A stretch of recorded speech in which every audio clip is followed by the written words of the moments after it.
Friends, ఉదయం లేవగానే brush చేసుకుని కాఫీయో టీయో తాగే అలవాటు మనలో చాలామందికి ఉంటుంది. కానీ ఉదయం నిద్ర లేవగానే వేడినీళ్లు తాగితే కలిగే లాభాలు తెలిస్తే మీరు తప్పకుండా రేపటి నుండి రోజు పరగడుపున వేడినీళ్లు తాగడం అలవాటు చేసుకుంటారు. ఎందుకంటే ఈ అలవాటుతో మన ఆరోగ్యంతో పాటు శారీరక సమస్యల నుండి కూడా బయటపడొచ్చు. ఉదయాన్నే వేడినీళ్లు తాగడం వల్ల ఎటువంటి లాభాలు పొందవచ్చో తెలుసుకునే ముందు మీరు కనుక మా ఛానల్ని ఫస్ట్ టైం చూస్తున్నట్లయితే మా ఛానల్ని సబ్స్క్రైబ్ చేసుకోండి. వీడియో నచ్చితే లైక్ చేయండి. రోజు ఉదయాన్నే నిద్ర లేవగానే గోరువెచ్చటి నీరు తాగే వారిలో జీర్ణ సంబంధిత సమస్యలు ఉండవు. ఒకవేళ ఏదైనా సమస్య ఉన్నా తొలగిపోతుంది. అలానే మలబద్ధకం, పైల్స్ లాంటి సమస్యలు కూడా దూరం అయిపోతాయి. ముఖ్యంగా శరీరంలో బ్లడ్ సర్క్యులేషన్ బాగా జరుగుతుంది. ఎందుకంటే శరీరంలో పేరుకుపోయిన కొవ్వు అనేది ఈ వాటర్ తాగడం వల్ల కరిగిపోయి త్వరగా బరువు తగ్గుతారు.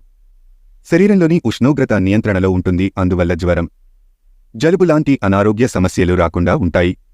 అలానే శరీరంలోని అవయవాలన్నీ కూడా ఆరోగ్యంగా ఉంటాయి. అందువల్ల మన జీవక్రియలు అన్నీ కూడా సజావుగా సాగుతాయి.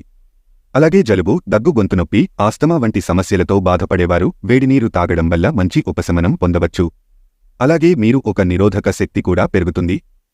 వేడినీరు తాగడం వల్ల కేంద్ర నాడీ వ్యవస్థ పనితీరు మెరుగుపడుతుంది. దీనివల్ల ఒత్తిడి, ఆందోళన దూరమవుతాయి.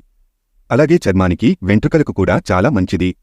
ముఖ్యంగా ప్రతిరోజు ఉదయం అరగ్లాసు గోరువెచ్చటి నీళ్లలో 1 స్పూన్ తేనె, సగం నిమ్మకాయ రసం కలుపుకొని తాగండి. దీనివల్ల మలబద్ధకం, హైపర్ఎసిడిటీ లాంటి సమస్యలు కూడా రావు. ఫ్రెండ్స్, మీకు ఈ వీడియో నచ్చితే లైక్ చేయండి, షేర్ చేయండి, అలానే ఛానల్ని సబ్స్క్రైబ్ చేసుకోండి. మళ్ళీ కలుద్దాం.